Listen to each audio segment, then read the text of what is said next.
I'm Dr. Lori Rush. I'm the Army Archaeologist and Cultural Resources Manager here at Fort Drum, New York.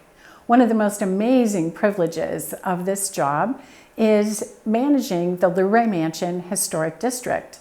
And I'm lucky enough to have probably one of the very nicest offices in the entire United States Army, because my office is in one of the upstairs bedrooms of the extraordinary LeRay Mansion.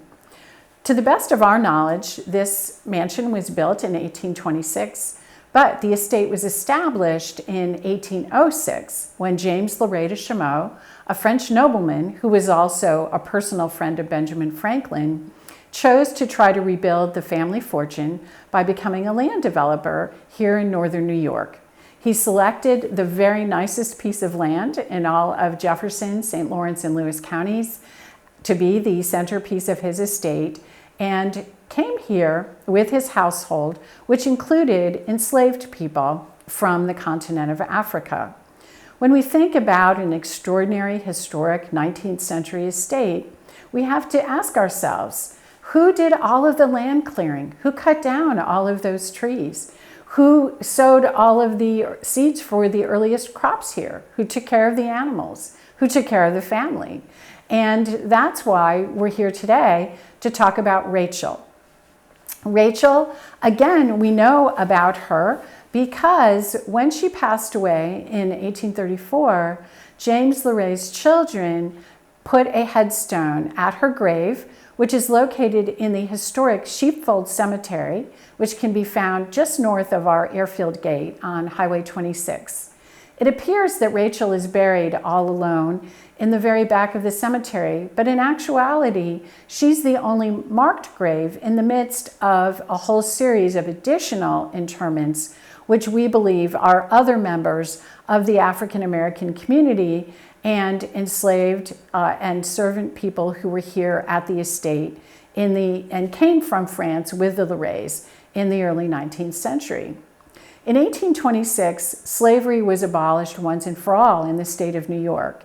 And we've been told that James called his household together and offered the enslaved members of his household the opportunity to stay with him for wages or to begin lives of their own throughout the region. And the story is that they all chose to stay with him for wages. But it would be quite difficult to start a life all on your own in the nether reaches of northern New York. So perhaps it may not have been as gracious of a choice as we would like to believe. This house has at least 12 fireplaces, and I think it was the fireplaces that really got me thinking about the tremendous amount of labor required to keep a household like the LeRay Mansion and the estate going. I know what it's like to feed one fireplace and keep a much smaller house warm. And when we think about felling the trees and splitting the wood and stacking the wood and bringing it in and feeding the fire, it's an enormous responsibility. In addition to that, Rachel was running the household, and we know that her relationship with the family was very, very special because her epitaph refers to her as a faithful nurse, and the children of James LeRay refer to themselves as her loving children, Vincent Alexander LeRay de Chameau and Thérèse de Gavello, and those were James LeRay's 3 children. So we know that Rachel was their nurse and most probably delivered Thérèse's child, baby Clotilde, here on the estate, and helped Thérèse care for Clotilde even as the baby became very, very sick and passed away at the tender age of only 15 months. Clotilde is buried here on the estate. So the children honored Rachel and that special relationship by making sure that there was a headstone marked in her memory that reminded everyone how much she meant to them, and making sure that there was that marker that she would never be forgotten. We've also been told that there's a Sèvres vase somewhere in the Chameau family collection back in France with her image imprinted on it or painted on it. And someday it's our dream to be able to find and see what Rachel might have actually looked like.